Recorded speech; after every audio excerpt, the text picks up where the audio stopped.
everyone, welcome back to my channel. My name is Mandy. I'm a full-time reseller, and on today's video, it's going to be my What Sold Wednesday video. I will go over everything that sold on Poshmark, eBay, Mercari, and Depop for the week of October 14th through the 20th. I didn't write any notes down for myself this week. It was kind of slow again.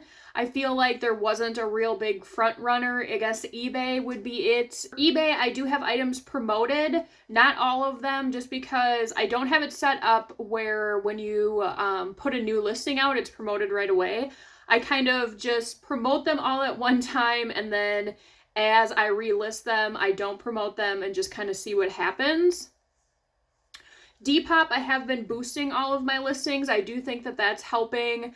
I kind of see it as, since there aren't the fees, you still have the transaction fee, but you don't have any buyer fees, so that kind of just, takes the place of that, and it'll push up your listings in the feed. Poshmark, today is what? Monday, October 21st. I did just get the email. I'm sure everyone has gotten it now or seen it in a Facebook group or wherever, Instagram. They are going back to the 20%. I have mixed feelings about it. I did have a couple higher dollar sales this week, which definitely I preferred the new way just because there were not as many fees. But to kind of keep it how it was, I think it's probably beneficial to just go back to the way that it was because of the buyer fee. I don't really know what they could do different. I think the part that really kind of gets people is the fee that they are saying is a buyer's fee, protection, blah, blah, blah. That was already there. So you're just, making up something to charge for, so I think that was a big deterrent, and you're lying to people. So if they could get rid of that portion, I don't know how they could do it, but I don't know. Hopefully they leave it alone then. Granted, I would prefer like 15%, but I will say Poshmark, as far as customer service goes, they are by far the best. eBay, trying to get a hold of somebody is very hard. Same thing with Mercari. Poshmark, for the most part, is pretty lenient about things.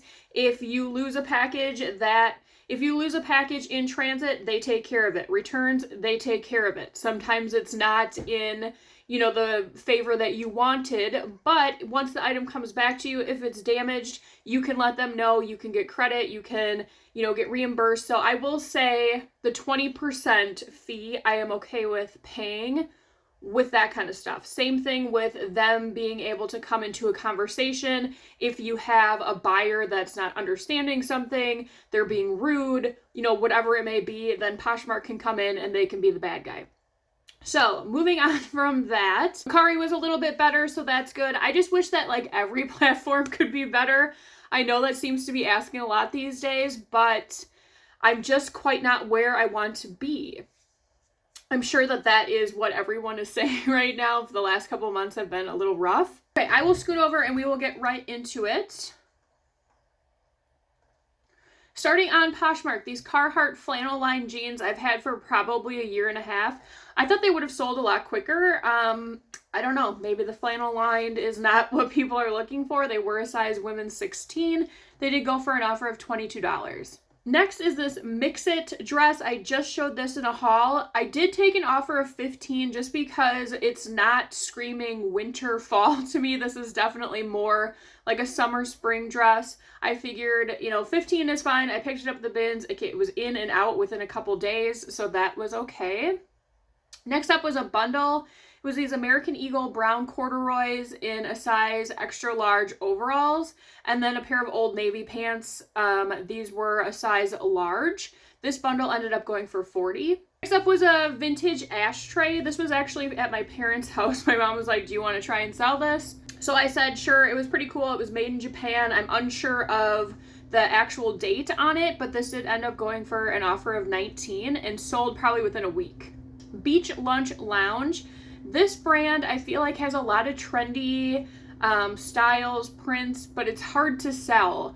Once again, someone offered me $15. It's definitely not in season. This was picked up at the bins. I was fine to let that go. Oh, this one. I need to take a sip of coffee for this because we have a story for this. Okay. So, I will go down to the comments here. They asked me on Thursday if they sent me or they commented asking on Thursday if I could get this sent out the following day because they need it for a wedding. And I said that was fine. If they purchased it tonight, it would go out in the morning the next day. Nothing happened. Then they sent me on Friday night asking if they would take $40, so $15 off. So you're already asking if you can get this by a certain date, but now you want an offer on it. I didn't say anything because I'm like, I'm not playing this game. Then on Saturday morning, when I was getting ready to go out of town, she says, "Hi, I'm going to place the order. Please confirm if you can ship it before USPS closes today." So I was like, okay, I already had gone there in the morning because I had sent all my stuff out. So I said, yes, I can do that, but she had already purchased it. So I don't know why you wouldn't have asked that prior to me saying yes, you know what I mean? It's just you just bought it.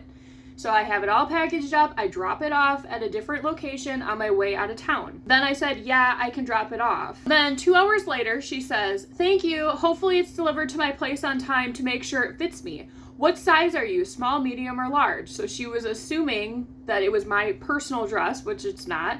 I looked at her profile. She is also a seller, so she knows how Poshmark works.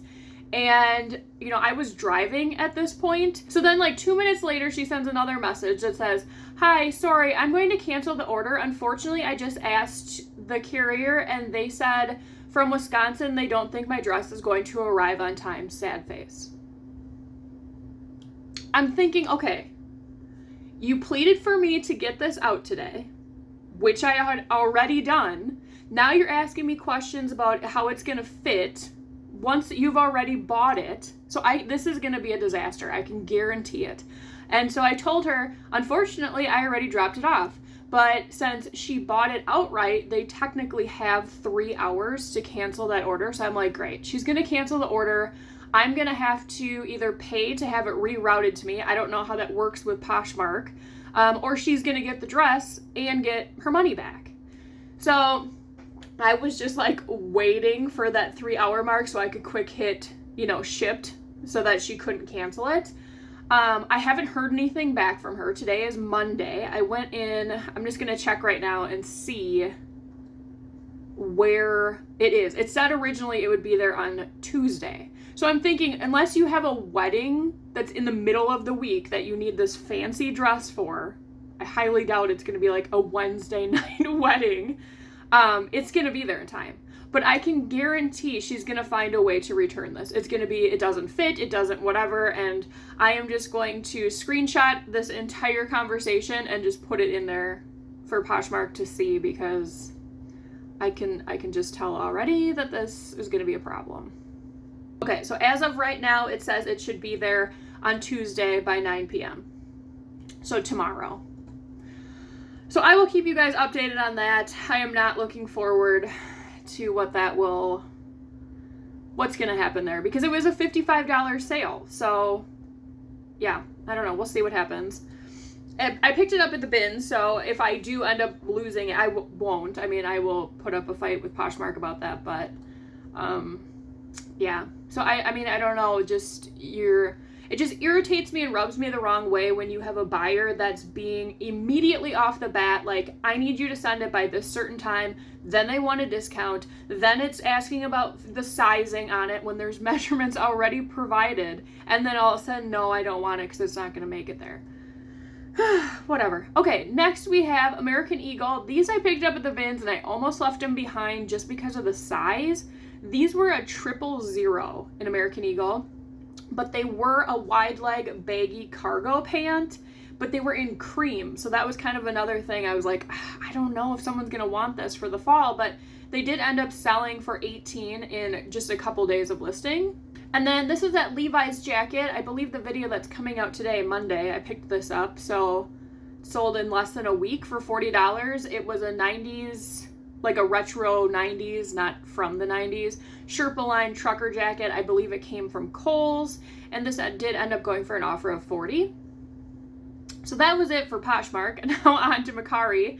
This is just a plain black bucket hat. This came in that lot from eBay. All of that has been paid for quite a while ago, so the rest that I am selling is just profit. It did go for an offer of $12.75. Next is a wolf graphic shirt. I've had this for a while. I've definitely slowed down on kind of like these like nature but with the neon color look, I guess you could say. If it's more traditional nature like trees and deer or something like that, that seems to be selling better than these that are kind of like a cosmic look, like maybe moons or planets or something else involved. Those seem to have slowed down. So this one did end up going for an offer of $14. Next is a Avenged Sevenfold hoodie. This was, what was this dated? This was dated 2014. I picked this up at the vintage shop in town. I think I paid like $12 for it, but I know that there's a following, especially from the early 2000s when I know Avenged Sevenfold is still popular, but I think they were a little bit more popular then with like backcountry. But anyways, this one, I don't know that you see this logo as much anymore. I might be mistaken. I'm not a huge Avenged Sevenfold fan, but you know, I'm in that music scene. Anyways, this ended up going for $36.45. There was a lot of damage to this that I probably overlooked just because I wanted to buy it.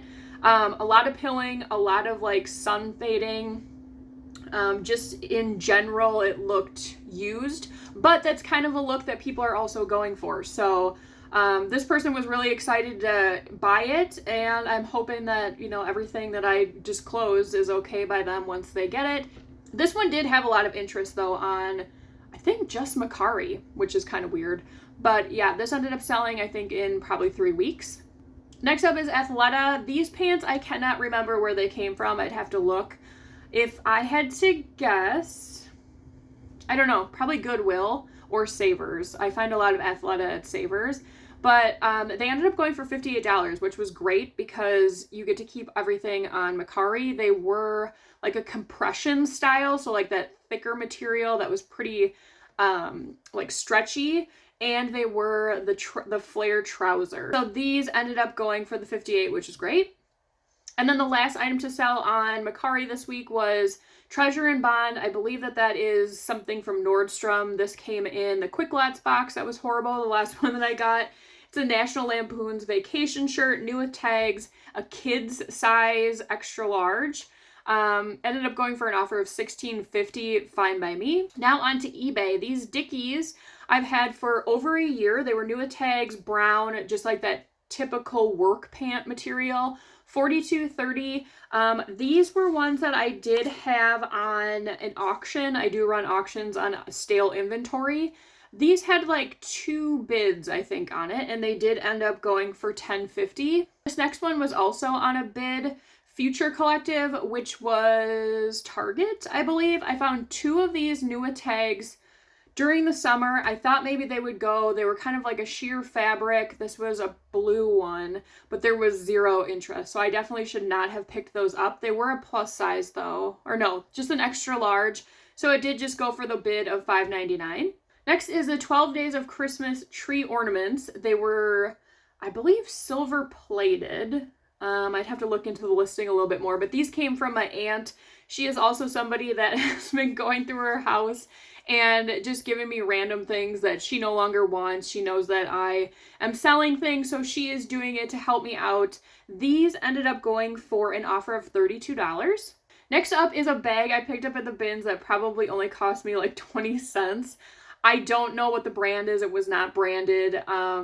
It just really looked witchy to me, whimsy goth, Y2K. It was a faux velvet little bag, and there were stains on the inside, which I did put in there.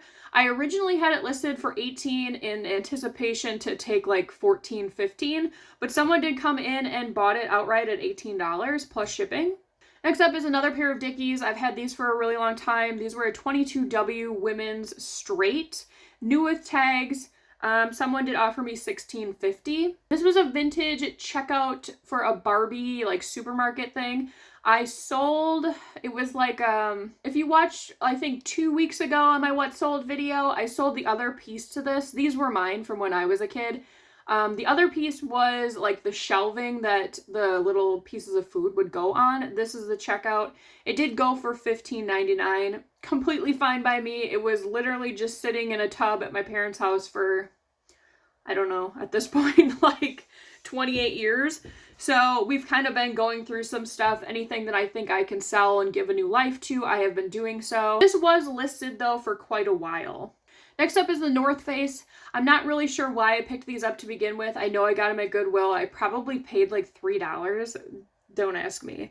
They ended up going for an offer of only $15. Next up is Title IX. I was just thinking how I had not found this brand in quite a while, and then I found 3 dresses. This one was listed for only a few days, and it did go for an offer of $22. This was a dead stock Hanes sweatshirt, size 4X. This came in that big vintage lot when I was helping clean out that house. That's the first item to go on this, and it did go for an offer of $21. Next up is Style & Co. This was a white eyelet blouse, kind of like a semi-sheer top. I thought this would have went in the summer. That's when I picked it up. Did take a little while to sell. It did end up going for $19.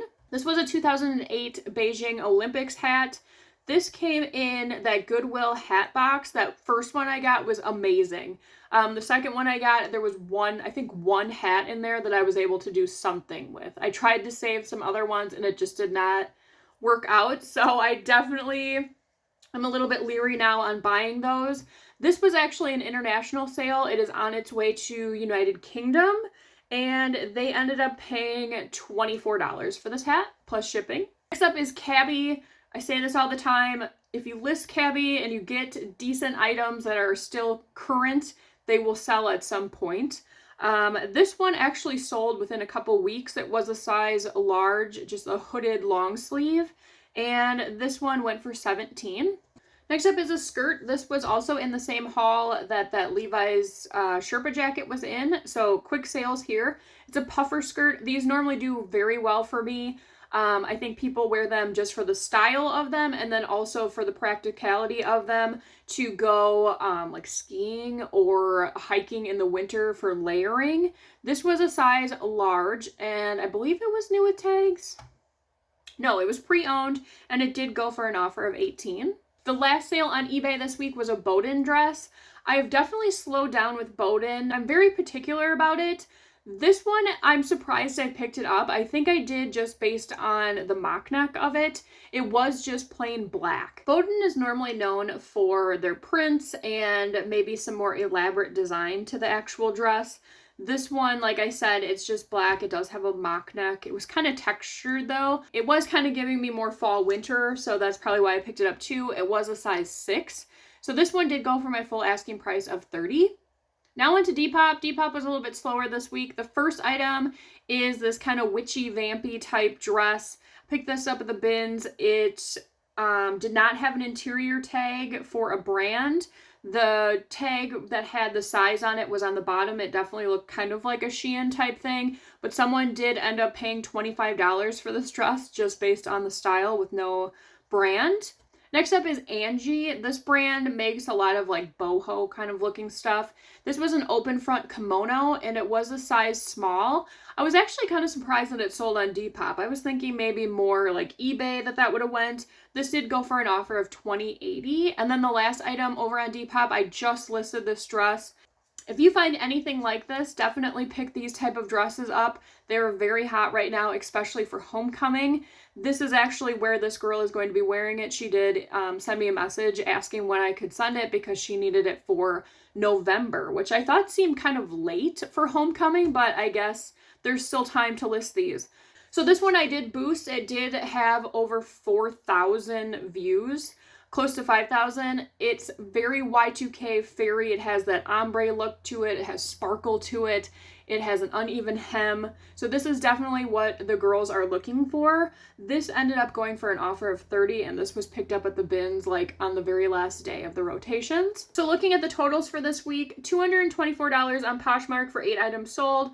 Mercari $137.70 for 5 items sold. eBay $362.17 for 14 items sold, and then Depop $75 for 3 items sold, leaving me with a gross sales amount of $799.67. After fees and average cost of goods are taken out, I get $528.43 for 30 items sold. So going into next week, I will continue doing what I'm always doing, listing. I am kind of playing with listing more during the week and then just delisting, relisting on the weekend, so it's not such a time crunch for me, especially if I'm going somewhere. So I don't know, I have like a weird feeling of just not listing on the weekend makes me feel anxious. But at this point, with how like up and down sales have been, I don't think it's gonna hurt anything. So I might try that out this week. As far as videos go for the rest of the week, I'm not sure what Friday is gonna be. It might be another thrift haul, but this one's a little bit different.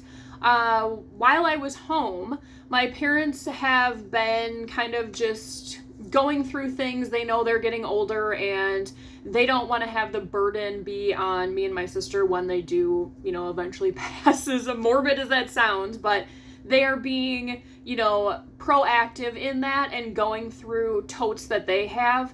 My dad was going through some of the stuff from his parents. My grandpa was in World War II. He was stationed in Japan. So there was a lot of stuff from that. You know, at this point, they've just been sitting in tubs. So he said, you know, if you can find a way to sell this or do something with this, by all means take it, because just sitting in a tub is not doing anything. So that video I think is going to be pretty interesting. A lot of that stuff is like 30s, 40s, 50s era. That would be one to check out. I do have another longer vlog that will be coming out. I'm working on that today, actually. So definitely some things to look forward to. If you haven't yet subscribed and you're interested in reseller content, just general life stuff, definitely hit the subscribe button. And as always, if you enjoyed today's video, please make sure to give it a like. It really helps out the channel and I really appreciate it. I will see you guys on the next one. Bye!